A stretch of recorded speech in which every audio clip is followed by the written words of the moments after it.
میرے عزیزو، اخروی علم جسے انسان آخرت کے لیے سیکھتا ہے وہ انتہائی ضروری ہے۔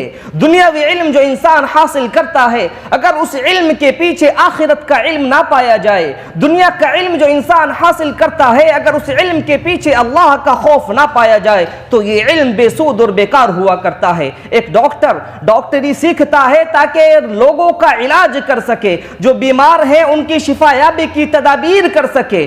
ایک انجینئر انجینئرنگ سیکھتا ہے تاکہ مسجدوں کی تعمیر کر سکے، لوگوں کی رہائش کے لیے گھر مہیا کر سکے، ان کے لیے چھت عطا کر سکے۔ ایک وکیل وکالت سیکھتا ہے تاکہ حق کو حق اور باطل کو باطل ثابت کر سکے۔ ایک وکیل وکالت سیکھتا ہے کہ وہ لوگ جو ناجائز مقدمات میں پھنسے ہوئے ہیں ان کی رہائی کے لیے تدابیر اختیار کر سکے۔ لیکن یہ ایسا اسی وقت ہوتا ہے جب اس شخص کے پیچھے اللہ کا خوف پایا جائے، اس شخص کے پیچھے آخرت کا علم پایا جائے۔ اگر اللہ کا خوف ختم ہو جائے، آخرت کی کوئی فکر انسان کے دل میں باقی نہ رہے تو ڈاکٹر لوگوں کو فائدہ پہنچانے کے بجائے ان کی کڈنیاں چرانا شروع کر دیتا ہے۔ ڈاکٹر اپنا بینک بیلنس بنانے کے لیے لوگوں کے ایسے چیک اپ لکھتا ہے کہ جن کی کوئی ضرورت ہی نہیں ہے، گلوکوز کی بوتلیں چڑھا کر لوگوں کی جیبیں خالی کرتا ہے۔ ایک انجینئر اگر اس کے پیچھے اللہ کا خوف نہ پایا جائے تو وہ ایسے گھر بناتا ہے کہ جو کسی کام کے نہیں ہوتے۔ سڑکوں کا ٹھیکہ لیتا ہے تو تارکول بچا لیا کرتا ہے،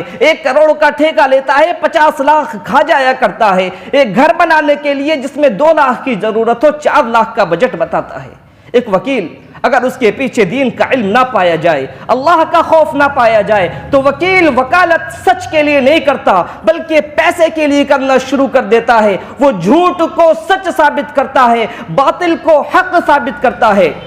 لیکن اگر انسان کے پاس اللہ کا دیا ہوا دینی علم موجود ہے، اللہ کا خوف موجود ہے تو وہ راہ راست پر رہتا ہے، غلط کاموں سے بچتا ہے۔ اور دینی علم، اخروی علم، یہی وہ علم ہے جو دلوں کے اندر اللہ کا خوف پیدا فرماتا ہے۔ ان الحمد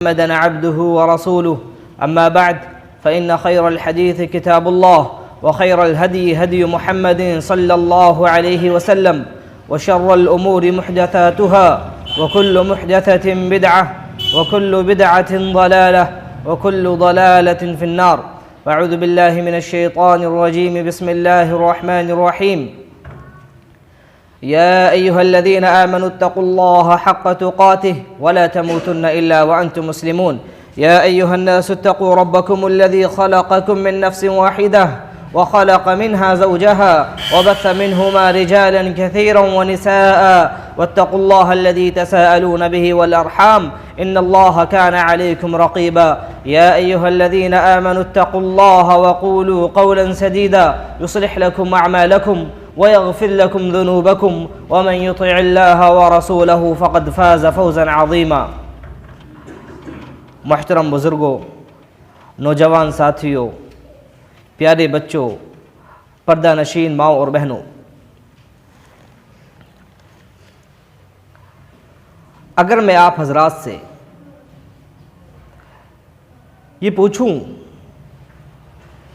کہ وہ کون سا کمپٹیشن تھا، وہ کون سا مقابلہ تھا جو اللہ رب العالمین نے انسانوں اور فرشتوں کے درمیان منعقد کرایا اور اس مقابلے کے اندر انسان فرشتوں سے جیت گیا، اگر میں آپ سے یہ سوال کروں کہ وہ کون سا کیمیکل ہے کہ جس کے استعمال کرنے سے ایک ناپاک چیز بھی پاک ہو جایا کرتی ہے، میں آپ سے پوچھوں وہ کون سی دولت ہے کہ جس کی بدولت ایک قیدی فری میں قید سے آزاد ہو سکتا ہے، میرے عزیزو ان تینوں سوالوں کا ایک ہی جواب بنتا ہے کہ وہ چیز کہ جس کو بنیاد بنا کر اللہ رب العالمین نے کمپٹیشن کرایا تھا وہ چیز علم تھی۔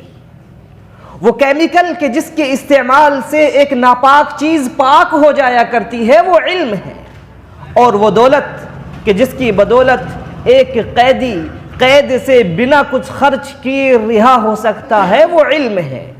ان تینوں باتوں کو میں تینوں مثالوں کے ذریعے آپ کے سامنے واضح کرتا ہوں۔ اللہ رب العالمین نے آدم علیہ السلام کو جب پیدا فرمایا، مٹی سے آدم علیہ السلام کو بنایا، فرشتوں نے اعتراض کیا کہ اے اللہ، تو ایک ایسی مخلوق کیوں بنانا چاہتا ہے جو زمین میں جائے تو فساد پھیلائے؟ کیونکہ انسانوں سے پہلے اللہ نے جنوں کو پیدا کیا تھا اور جنوں نے زمین کے اندر فساد پھیلا رکھا تھا۔ اللہ نے کہا انی اعلم ما لا تعلمون، کہ میں وہ جانتا ہوں جو تم نہیں جانتے۔ پھر اللہ نے آدم علیہ السلام کو پیدا فرمایا۔ پیدا کرنے کے بعد آدم علیہ السلام کو وہاں جو چیزیں پائی جاتی تھیں ساری چیزوں کے نام آدم علیہ السلام کو یاد کرا دیے کہ اسے چمچ کہتے ہیں، اسے مسجد کہتے ہیں، یہ جنت ہے، یہ فلاں ہیں، یہ فلاں ہیں، ساری چیزوں کے نام آدم علیہ السلام کو یاد کرائے۔ ثم عرضهم على الملائکہ فقال انبئونی باسماء هؤلاء۔ پھر اللہ رب العالمین نے آدم علیہ السلام کو اور فرشتوں کو جمع کیا اور ان ساری چیزوں کو جو اللہ نے آدم علیہ السلام کو یاد کرائی تھیں فرشتوں کے سامنے پیش کیا، اور اللہ نے فرشتوں سے کہا کہ ان چیزوں کے نام بتلائیں اگر آپ لوگ جانتے ہیں۔ فرشتوں نے کہا سبحانک لا علم لنا الا ما علمتنا، کہ تو پاک ہے، ہمیں تو صرف وہی پتا ہے جو تو نے ہمیں بتایا ہے، ان چیزوں کے بارے میں ہمیں کیا معلوم۔ اللہ نے آدم سے کہا انبئہم باسمائہم، اے آدم تم ذرا ان چیزوں کے نام بتاؤ۔ آدم علیہ السلام نے ساری چیزوں کے نام فرشتوں کے سامنے بتلا دیے۔ پھر اللہ نے فخر سے کہا فرشتوں کے سامنے الم اقل لکم انی اعلم غیب السماوات والارض، کہ میں نے تم سے کہا نہیں تھا کہ میں آسمان و زمین کا غیب جانتا ہوں۔ میرے عزیزو، یہ مقابلہ تھا جو اللہ نے آدم اور فرشتوں کے درمیان کرایا، اور آدم علیہ السلام کو اللہ نے اس مقابلے کے اندر فتح سے اور جیت سے نوازا۔ میرے عزیزو، ایک جانور ہے جو ہمارے درمیان پایا جاتا ہے جسے ہم کتے کے نام سے جانتے ہیں۔ یہ کتا انتہائی نجس اور ناپاک جانور ہے۔ اگر انسان کے جسم سے لگ جائے تو انسان اس جگہ کو جھاڑتا ہے، صاف کرتا ہے۔ اگر یہ جانور انسان کے کسی برتن کے اندر منہ ڈالتے تو وہ برتن ناپاک ہو جاتا ہے۔ اس کے پاک کرنے کے لیے ضروری ہے کہ اسے 7 مرتبہ دھویا جائے، پہلی مرتبہ مٹی سے اور بعد میں 6 مرتبہ پانی سے اسے صاف کیا جائے، تب کہیں وہ برتن استعمال کے لائق ہوتا ہے۔ لیکن یہی کتا، یہی ناپاک جانور اگر علم کی دولت سے مالا مال ہو جائے، انسان اسے علم سکھا دے، یہ مالک کے کہنے پر کھڑا ہو، یہ مالک کے کہنے پر چل پڑے، مالک کہے کہ رک جاؤ تو رک جائے، مالک کہے کہ شکار کے لیے جاؤ تو یہ چلا جائے۔ جب یہ کتا علم والا ہو جائے تو اس کتے کے ذریعے کیا ہوا شکار بھی انسان کے لیے کھانا جائز ہو جاتا ہے۔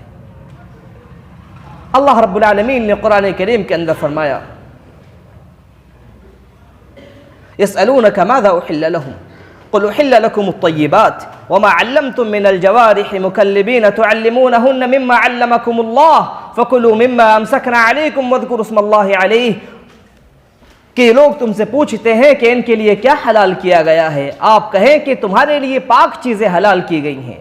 اسی آیت میں اللہ نے ذکر کیا کہ وہ کتا جسے تم علم سکھا دو، جو مالک کے کہنے پر چلا جائے، اسے اگر آپ نے بسم اللہ کہہ کر شکار کے لیے بھیجا ہے تو اس کا کیا ہوا شکار بھی جائز ہے۔ یہ علم کی دولت ہے کہ جس کی وجہ سے ایک ناپاک چیز کے ذریعے کیا ہوا شکار بھی اللہ رب العالمین نے حلال رکھا ہے۔ میرے عزیزو، علم کی وہ دولت ہے کہ جس کے ذریعے قیدی بنا کچھ خرچ کیے قید سے آزاد ہو سکتا ہے۔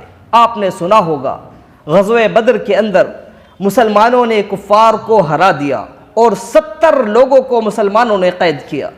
ان قیدیوں کی رہائی کا مسئلہ آیا تو اللہ کے رسول نے بڑی بڑی قیمت لے کر قیدیوں کو رہا کیا، لیکن ان میں سے وہ لوگ، ان قیدیوں میں سے وہ لوگ جو پڑھنا لکھنا جانتے تھے، اللہ کے رسول صلی اللہ علیہ وسلم نے ان کو یہ ذمہ داری دی کہ ہر قیدی 10 مدینہ کے ان پڑھ بچوں کو تعلیم دے۔ مدینہ کے 10 بچوں کو ہر قیدی تعلیم دے، اور جب وہ ان کی تعلیم سے فارغ ہو جائے تو اس کو آزاد کر دیا جائے گا۔ یہ علم کی دولت ہے کہ جس کو اللہ کے رسول صلی اللہ علیہ وسلم نے رہائی کے مقابلے میں رکھا، کہ انسان غلامی سے آزاد ہو رہا ہے، قید سے آزاد ہو رہا ہے، کس عوض میں، کس بدلے میں؟ صرف 10 لوگوں کو تعلیم دینے کے بدلے میں۔ یہ علم کی دولت ہے۔ میرے عزیزو، ہم سب کو یہ بات معلوم ہونی چاہیے کہ شریعت اسلامیہ نے علم کو 2 حصوں میں بانٹا ہے۔ کتنے حصوں میں؟ 2 حصوں میں۔ ایک علم نافع فائدے مند علم، اور دوسرا حصہ غیر نافع نقصان دہ علم، کہ جس علم کے اندر کوئی فائدہ نہ پایا جائے، جس علم میں کوئی فائدہ نہ پایا جائے۔ مثال کے طور پر جادو کا علم ہے کہ اس کے اندر انسانیت کے لیے کوئی فائدہ نہیں پایا جاتا، یہ نقصان ہی دیا کرتا ہے، تو ایسے علم کو جس کے اندر فائدہ نہیں پایا جاتا اسلام نے حرام کیا ہے۔ اللہ کے رسول اپنی دعاؤں میں کہا کرتے تھے اللہم انی اسألک علما نافعا، کہ اللہ میں تجھ سے نفع بخش علم کا مطالبہ کرتا ہوں۔ اللہم انی اعوذ بک من علم لا ينفع، اے اللہ میں تیری پناہ چاہتا ہوں ایسے علم سے کہ جس کے اندر کوئی فائدہ نہ پایا جائے۔ لہذا وہ علم جس میں فائدہ نہیں پایا جاتا انسان کے لیے اسے سیکھنا جائز نہیں ہے۔ وہ علم جو فائدے مند ہے اس کو ہم دو حصوں میں بانٹ سکتے ہیں، ایک وہ علم جو اخروی علم ہے جسے انسان سیکھتا ہے آخرت کے لیے، اور دوسرا وہ علم ہے جو دنیاوی علم ہے جسے انسان دنیا کے لیے سیکھتا ہے۔ میرے عزیزو، اخروی علم جسے انسان آخرت کے لیے سیکھتا ہے وہ انتہائی ضروری ہے۔ دنیاوی علم جو انسان حاصل کرتا ہے اگر اس علم کے پیچھے آخرت کا علم نہ پایا جائے، دنیا کا علم جو انسان حاصل کرتا ہے اگر اس علم کے پیچھے اللہ کا خوف نہ پایا جائے تو یہ علم بے سود اور بیکار ہوا کرتا ہے۔ ایک ڈاکٹر ڈاکٹری سیکھتا ہے تاکہ لوگوں کا علاج کر سکے، جو بیمار ہیں ان کی شفا یابی کی تدابیر کر سکے۔ ایک انجینئر انجینئرنگ سیکھتا ہے تاکہ مسجدوں کی تعمیر کر سکے، لوگوں کی رہائش کے لیے گھر مہیا کر سکے، ان کے لیے چھت عطا کر سکے۔ ایک وکیل وکالت سیکھتا ہے تاکہ حق کو حق اور باطل کو باطل ثابت کر سکے۔ ایک وکیل وکالت سیکھتا ہے کہ وہ لوگ جو ناجائز مقدمات میں پھنسے ہوئے ہیں ان کی رہائی کے لیے تدابیر اختیار کر سکے۔ لیکن یہ ایسا اسی وقت ہوتا ہے جب اس شخص کے پیچھے اللہ کا خوف پایا جائے، اس شخص کے پیچھے آخرت کا علم پایا جائے۔ اگر اللہ کا خوف ختم ہو جائے، آخرت کی کوئی فکر انسان کے دل میں باقی نہ رہے، تو ڈاکٹر لوگوں کو فائدہ پہنچانے کے بجائے ان کی کڈنیاں چرانا شروع کر دیتا ہے۔ ڈاکٹر اپنا بینک بیلنس بنانے کے لیے لوگوں کے ایسے چیک اپ لکھتا ہے کہ جن کی کوئی ضرورت ہی نہیں ہے، گلوکوز کی بوتلیں چڑھا کر لوگوں کی جیبیں خالی کرتا ہے۔ ایک انجینئر اگر اس کے پیچھے اللہ کا خوف نہ پایا جائے تو وہ ایسے گھر بناتا ہے کہ جو کسی کام کے نہیں ہوتے۔ سڑکوں کا ٹھیکہ لیتا ہے تو تارکول بچا لیا کرتا ہے، 1 کروڑ کا ٹھیکہ لیتا ہے 50 لاکھ کھا جایا کرتا ہے۔ ایک گھر بنانے کے لیے جس میں 2 لاکھ کی ضرورت ہو 4 لاکھ کا بجٹ بتاتا ہے۔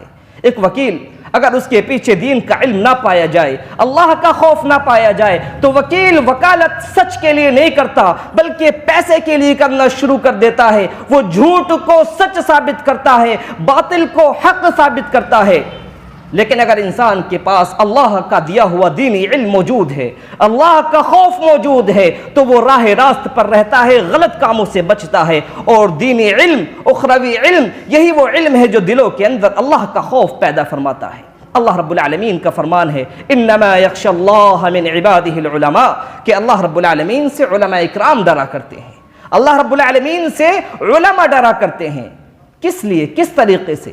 میں مثال کے ذریعے آپ کو سمجھاؤں کہ ایک بچہ ہوتا ہے جسے اس بات کا نہیں پتا کہ بجلی کا تار چھونے سے کرنٹ لگ کر وہ مر سکتا ہے۔ ایک بچے کو نہیں پتا کہ آگ چھونے سے اس کا ہاتھ جل سکتا ہے، یا نوک دھار چیز یا چاقو ہاتھ میں لینے سے ہاتھ کٹ سکتا ہے۔ وہ بنا ڈر بنا خوف کے بجلی کا تار بھی چھو لیتا ہے، آگ کی طرف بھی ہاتھ بڑھا دیتا ہے، چاقو بھی پکڑ لیتا ہے۔ لیکن جب انسان کو علم ہو جائے کہ بجلی انسان کی جان لے سکتی ہے تو وہ تار چھوتا نہیں ہے، وہ آگ کی طرف ہاتھ نہیں بڑھاتا۔ ایسے ہی علماء اکرام جو ہوا کرتے ہیں وہ اللہ رب العالمین سے سب سے زیادہ ڈرتے ہیں، کیونکہ وہ اللہ کو جانتے ہیں۔ انہوں نے قرآن پڑھا ہوتا ہے، انہوں نے اللہ کے رسول کی احادیث پڑھی ہوتی ہیں، اللہ رب العالمین کا جلوہ دیکھا ہوتا ہے قرآن و حدیث کے اندر، اللہ کی قدرت کے بارے میں انہیں علم ہوتا ہے، لہذا وہ اللہ رب العالمین سے ڈرتے ہیں۔ اللہ رب العالمین اسی لیے فرماتا ہے یرفع اللہ الذین آمنوا منکم والذین اوتوا العلم درجات، کہ اللہ رب العالمین ایمان والوں کے درجات بلند فرماتا ہے۔ جو اہل ایمان ہیں اللہ ان کے درجات بلند کرتا ہے، لیکن اہل ایمان میں جو علم والے ہیں اللہ ان کے مزید درجات بلند کرتا ہے، کیونکہ وہ اللہ رب العالمین کو پہچانتے ہیں۔ میں آپ کے سامنے ایک آیت تلاوت کروں، وہ آیت آپ کو بتلائے گی کہ علماء اکرام کا کیا مقام و مرتبہ ہوا کرتا ہے۔ اللہ رب العالمین نے سورہ آل عمران کے اندر آیت نمبر 18 میں ارشاد فرمایا ہے شہد اللہ انہ لا الہ الا ہو والملائکہ وَأُولُو العلم. اس آیت کے اندر اللہ فرماتا ہے کہ اللہ گواہی دیتا ہے، اللہ رب العالمین خود گواہی دیتا ہے. اللہ کون ہے؟ سب سے بڑا عالم اللہ ہے، سب سے زیادہ جانکار اللہ ہے. اللہ تعالیٰ ساتواں آسمان کے اوپر اپنے عرش پر مستوی ہے، اپنے عرش پر موجود ہے، لیکن زمین کی تہوں میں پائے جانے والی چیزوں کی وہ علم رکھتا ہے.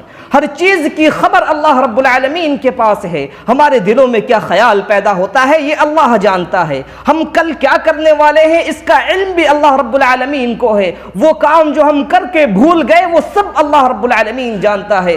سب سے زیادہ علم اگر کسی کے پاس ہے تو اللہ رب العالمین کے پاس ہے. اللہ رب العالمین کا علم ایک سمندر کی مانند ہے، اور ساری مخلوق کا علم اللہ کے علم کے مقابلے میں ایسا ہی ہے کہ سمندر کے اندر سے کوئی پرندہ چونچ بھر کر ایک چونچ پانی کی بوند اٹھا لے تو اللہ کے علم میں کوئی کمی نہیں آئے گی. سمندر کا علم کچھ کم، سمندر کا پانی کچھ کم نہیں ہوگا. ویسے ہی مخلوق کا علم وہ بوند ہے سمندر کے سامنے. سمندر کا علم، سمندر کا پانی اللہ کے علم کے طرح بہت زیادہ ہے. میرے عزیزو، اللہ رب العالمین اتنا بڑا عالم ہے، وہ ساری مخلوق کو جانتا ہے. اس نے ساری مخلوق کو دیکھا اور اس کے بعد یہ گواہی دی.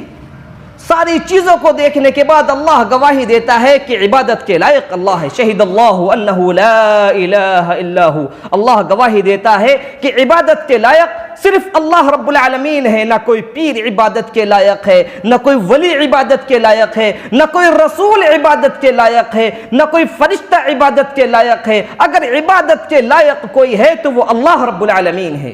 یہ گواہی کون دے رہا ہے؟ یہ گواہی اللہ دے رہا ہے جو سب سے زیادہ ساری چیزوں کو جانتا ہے. اللہ رب العالمین کہتا ہے کہ صرف میں ہی یہ گواہی نہیں دیتا. اللہ رب العالمین کو اللہ کے بعد اللہ کے فرشتے جانتے ہیں جو اللہ کے پاس رہتے ہیں، جنہوں نے اللہ کا عرش اپنے کاندھوں پر اٹھایا ہوا ہے. وہ فرشتے جو اللہ رب العالمین کی عبادت کیا کرتے ہیں، کبھی اللہ کی عبادت میں کوئی کوتاہی نہیں کرتے، وہ اللہ کو جانتے ہیں. اللہ کہتا ہے والملائکہ کہ اللہ کے بعد فرشتے بھی اس بات کی گواہی دیتے ہیں کہ عبادت کے لائق صرف اللہ رب العالمین ہے. اللہ نے سب سے پہلے اپنا ذکر کیا کہ اللہ اس بات کی گواہی دیتا ہے. توحید کی گواہی اللہ نے خود دی. اللہ کے بعد فرشتوں نے توحید کی گواہی دی. تیسرے نمبر پر اللہ نے جس قوم کو ذکر کیا وہ علماء ہے. اللہ کہتا ہے والعلماء، اور علماء بھی اس بات کی گواہی دیتے ہیں کہ عبادت کے لائق اللہ رب العالمین ہے.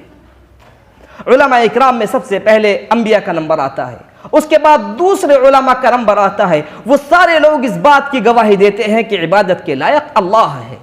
اگر کوئی شخص عالم ہونے کا دعویٰ کرے اور وہ ولیوں، مزاروں، پیروں، بزرگوں کی عبادت کی طرف بلائے تو کیا وہ عالم ہو سکتا ہے؟ وہ عالم نہیں ہے، کیونکہ عالم تو یہ گواہی دیتا ہے کہ عبادت کے لائق اللہ ہے. اگر کوئی مزاروں کی پرستش کی طرف بلاتا ہے تو وہ عالم نہیں ہے.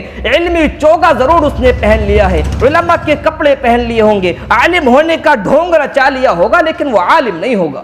عالم تو اس بات کی گواہی دیتا ہے کہ عبادت کے لائق صرف اور صرف اللہ رب العالمین ہے، اللہ کے علاوہ کوئی عبادت کے لائق نہیں ہے. میرے عزیزو، ایک بات غور کرنے کی ہے. علماء میں سب سے بڑے عالم پیارے نبی محمد عربی صلی اللہ علیہ وسلم ہے. اللہ کے رسول سے بڑا عالم کوئی نہیں. اللہ کے رسول صلی اللہ علیہ وسلم کو اللہ رب العالمین نے قرآن کریم کے اندر حکم دیا ہے وَقُلْ رَبِّ زِدْنِي عِلْمًا. سورہ طٰہٰ کی آیت ہے. اللہ رب العالمین نے اللہ کے رسول سے کہا ہے کہ اے رسول آپ اللہ سے دعا کریں کہ اللہ میرے علم میں اضافہ فرما، مجھے زیادہ سے زیادہ علم دے. ایک رسول ہیں جو علم کے سمندر ہیں، جو سب سے زیادہ مخلوق میں علم رکھنے والے ہیں، اس کے باوجود اللہ رسول سے کہتا ہے کہ رسول آپ دعا کریں کہ اللہ میرے علم میں اضافہ فرما. تو ہماری اور آپ کی کیا حالت ہوگی؟ کیا ہمیں اللہ سے علم میں اضافے کی دعا نہیں کرنی چاہیے؟ کیا ہمیں علم حاصل کرنے کے لیے کوشش نہیں کرنی چاہیے؟ یا ہمیں یہ بہانے بنانے چاہیے کہ ہم بچپن میں علم حاصل نہ کر سکے تو اب عمر اتنی ہو گئی ہے، اب کیسے علم حاصل کریں؟ علم حاصل کرنے کی عمر تو بچپن کی تھی، وہ گزر گئی ہے، اب کام میں فرصت نہیں ملتی، بلا علم کیسے حاصل کریں؟ میرے عزیزو، اگر کسی کے والدین بچپن میں اسے نہ پڑھا سکے تو اس کے لیے موقع ہے کہ وہ بڑے ہونے کے بعد علم حاصل کرے۔ جس طریقے سے اگر کسی شخص کے والدین بچپن میں اس کے لیے کسی تجارت کا، کسی بزنس کا انتظام نہ کر سکے تو بڑے ہونے کے بعد وہ خود کوشش کرتا ہے، اپنے لیے کاروبار تلاش کرتا ہے، بزنس اپنی متعین کرتا ہے اور پیسے کماتا ہے۔ اگر کسی شخص کے لیے اس کے والدین نے بچپن میں اسے گھر بنا کر نہیں دیا تو ایسا نہیں ہے کہ وہ زندگی بھر آسمان تلے گزارتا ہے، بلکہ وہ اپنی محنت سے کوشش کرتا ہے کہ اپنے لیے ایک چھت کا انتظام کرے۔ ویسے ہی اگر ہم بچپن میں علم حاصل نہیں کر سکے تو ہمیں چاہیے کہ ہم بڑے ہونے کے بعد علم حاصل کریں، علم کے لیے کوشش کریں۔ ہمارے علماء، ہمارے اسلاف جو ہم سے پہلے گزر چکے، وہ علم حاصل کرنے کے لیے ہمیشہ کوشش کرتے رہے۔ امام احمد رحمہ اللہ، کون نہیں جانتا امام احمد کو؟ علم کا پہاڑ ہیں، اتنے بڑے عالم ہیں، عمر کے آخری حصے میں بھی قلم دوات ہاتھ میں لے کر گھوما کرتے تھے۔ ایک شخص نے ان سے پوچھا، یا احمد الی متی مع المحبرہ، کب تک آپ دوات کے ساتھ گھومتے رہو گے؟ قلم دوات ہاتھ میں لے کر کب تک گھومو گے؟ اب تو علم حاصل کرنا چھوڑ دو۔ تو امام احمد نے کہا، مع المحبرۃ الی المقبرہ، کہ میں قلم دوات کا یہاں تک ساتھ نہیں چھوڑوں گا کہ میں قبر تک پہنچ جاؤں، یعنی مرنے تک قلم دوات کا ساتھ ہے۔ علم حاصل کرنے کی عمر انسان کی وفات تک ہے، جب تک انسان کی وفات نہیں ہو جاتی علم حاصل کرنے کی عمر ختم نہیں ہوتی۔ ہمارے اسلاف نے علم حاصل کرنے کے لیے دور دراز کے سفر کیے، بہت دور دور تک وہ گئے تاکہ علم حاصل کر سکیں۔ ایک شخص آتا ہے ابو الدرداء رضی اللہ تعالی عنہ کے پاس۔ ابو الدرداء یہ ایک صحابی ہیں، دمشق کی مسجد میں بیٹھے ہوئے تھے۔ ایک شخص آتا ہے گھڑ سوار، آ کر کہتا ہے کہ ابو الدرداء میں آپ کے پاس مدینہ سے آیا ہوں۔ دمشق کہاں ہے؟ شام کے اندر ہے، اور مدینہ یہ حجاز میں ہے۔ دمشق اور مدینہ کے درمیان 1000 سے زائد کلومیٹر کا فاصلہ ہے۔ وہ شخص کہتا ہے کہ میں مدینہ سے آپ کے پاس آیا ہوں، کس لیے؟ کسی تجارت کے لیے؟ نہیں، کہتا ہے لحدیث سمعته انك تحدثه عن رسول اللہ، کہ میں ایک حدیث حاصل کرنے آپ سے آیا ہوں، اس حدیث کا علم لینے آیا ہوں جو حدیث آپ اللہ کے رسول سے بیان کرتے ہیں۔ کتنی حدیثیں؟ 100، 50، 200؟ نہیں، ایک حدیث۔ وہ ایک حدیث جو آپ اللہ کے رسول سے بیان کرتے ہیں، اس حدیث کو سننے کے لیے میں مدینہ سے یہاں ملک شام دمشق میں آپ کے پاس آیا ہوں۔ میرے عزیزو، یہ علماء اکرام کا سفر تھا کہ وہ چھوٹی چھوٹی چیزوں کے لیے سفر کیا کرتے تھے۔ موسیٰ علیہ السلام کے بارے میں ہم سب جانتے ہیں۔ موسیٰ علیہ السلام نے علم حاصل کرنے کے لیے سفر کیا ہے۔ علم حاصل کرنے کے لیے وہ اپنے علاقے سے نکلے، دن بھر چلتے رہے۔ خضر علیہ السلام کے پاس انہیں پہنچنا تھا علم حاصل کرنے کے لیے۔ پورے دن چلتے رہتے ہیں، انہیں بھوک پیاس لگنے لگتی ہے، تب جا کر کہیں خضر علیہ السلام کے پاس پہنچتے ہیں۔ انبیاء اکرام نے علم حاصل کرنے کے لیے سفر کیا، علماء اکرام نے علم حاصل کرنے کے لیے سفر کیا۔ امام بخاری کو ہم سب جانتے ہیں۔ امام بخاری رحمہ اللہ بخارا کے رہنے والے تھے، جو کہ آج افغانستان کے اندر۔ انہوں نے پیدل سفر کیا ہے، کئی مرتبہ ایران گئے، کئی مرتبہ عراق گئے، کئی مرتبہ مکہ اور مدینہ کا سفر کیا۔ کس لیے؟ علم حاصل کرنے کے لیے۔ گھڑ سواری نہیں تھی ان کے پاس اونٹ بھی نہیں تھا، وہ قدموں کے بل پیدل چلا کرتے تھے اور میلوں میل سفر کیا کرتے تھے۔ کس لیے؟ علم حاصل کرنے کے لیے۔ ہم لوگ بھی آج سفر کرتے ہیں، ہم بھی اپنے بچوں کو دور دراز ایڈمیشن کے لیے بھیجتے ہیں، لیکن دین کے علم کے لیے ہم نہیں بھیجتے۔ ہم سینٹ میری میں ایڈمیشن کراتے ہیں اپنے بچوں کا دنیا کے علم کے لیے۔ دین کے علم کے لیے اگر ہم سے کہا جائے کہ مسجد آ جائے تو مسجد ہمیں دور نظر آتی ہے کہ بھلا 1-1.5 کلومیٹر چل کر مسجد تک ہم کیسے آئیں، جبکہ دنیا کے علم کے لیے مراد آباد جانا ہمیں آسان نظر آتا ہے، وہ دور نظر نہیں آتا۔ یہ ہمارے اسلاف تھے جنہیں دین کی خاطر، دینی علم حاصل کرنے کے لیے دور دراز کا سفر کرنا آسان نظر آیا کرتا تھا۔ حالانکہ جو دین کا علم ہے، یہی حقیقت میں علم ہے جو مرنے کے بعد ہمارے کام آئے گا۔ اللہ کے رسول کی حدیث ہے، اذا مات الانسان انقطع عنه عمله الا من ثلاثه، الا من صدقة جاریہ او علم ينتفع به او ولد صالح يدعو له، کہ جب انسان کا انتقال ہو جاتا ہے تو اس کے عمل کا سلسلہ ختم ہو جاتا ہے، جتنی نیکیاں اس نے کمانی تھی وہ کما چکا، اب نیکی مزید کمانے کا موقع ختم ہو جاتا ہے سوائے 3 راستوں کے۔ ان 3 راستوں میں سے ایک راستہ اللہ کے رسول نے بتایا، او علم ينتفع به، کہ علم جس کے ذریعے فائدہ پہنچایا جائے، وہ علم جو انسان نے اپنی زندگی میں پھیلایا ہوگا، وہ علم جو اس نے حاصل کیا ہوگا، دوسروں کو سکھایا ہوگا، وہ علم اس کے لیے فائدہ مند ہے، اس کے مرنے کے بعد بھی اس کے کھاتے میں نیکیاں اس علم کے ذریعے چڑھتی رہیں گی، چڑھتی رہیں گی۔ میرے عزیزو، یہ آخرت کا علم، یہ شریعت کا علم بہت عظیم علم ہے۔ اگر یہ علم ختم ہو جائے تو قیامت آ جائے۔ اللہ کے رسول صلی اللہ علیہ وسلم کا فرمان ہے، ان من اشراط الساعہ ان يرفع العلم ويثبت الجهل ويشرب الخمر ويظهر الزنا، بخاری کی روایت ہے، حدیث نمبر 80۔ اللہ کے رسول فرماتے ہیں کہ قیامت کی نشانیوں میں سے ہے کہ علم اٹھا لیا جائے گا، علم ختم ہو جائے گا، لوگوں کے درمیان علم نہیں بچے گا۔ وَيَثْبُتَ الْجَهْلِ، اور جہالت اپنے قدم گاڑ دے گی، جاہلوں کی کثرت ہوگی، جاہل ہر طرف نظر آئیں گے، علماء نظر نہیں آئیں گے۔ وَيَظْهَرَ الزِّنَا، اور زنا عام ہو جائے گا، سڑکوں پر لوگ زنا کرتے پھریں گے، کوئی آنکھوں کا زنا کر رہا ہوگا، کوئی ہاتھ سے زنا کر رہا ہوگا۔ وَيُشْرَبَ الْخَمْرُ، اور شراب پی جانے لگے گی۔ آج مسلمانوں کی سوسائٹی میں یہ سارے کام ہو رہے ہیں۔ الیکشن کا دور آتا ہے تو سب سے زیادہ شراب مسلمانوں میں بانٹی جاتی ہے۔ اللہ رب العالمین ہمارے حال پر رحم فرمائے۔ ایک سوال یہاں پیدا ہوتا ہے کہ علم کیسے اٹھایا جائے گا؟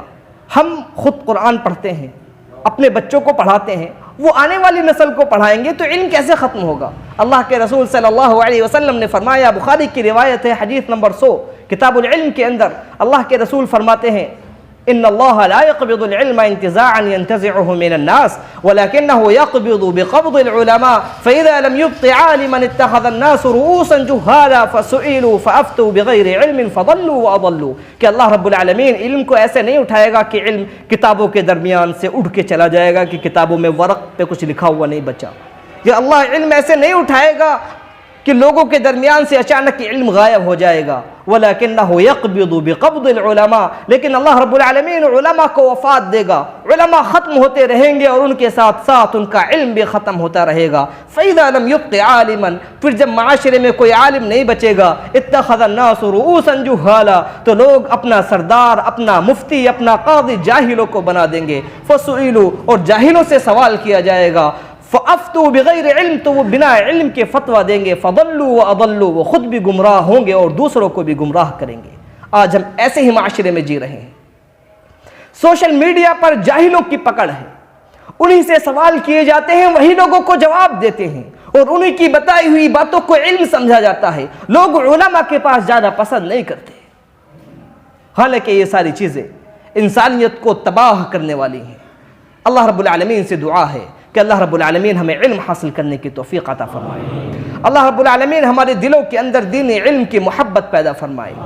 اللہ رب العالمین ہمارے لیے آسان کرے کہ ہم اپنے گھروں سے نکلیں اور علماء کی مجلسوں میں پہنچیں، وہاں پر علم حاصل کریں۔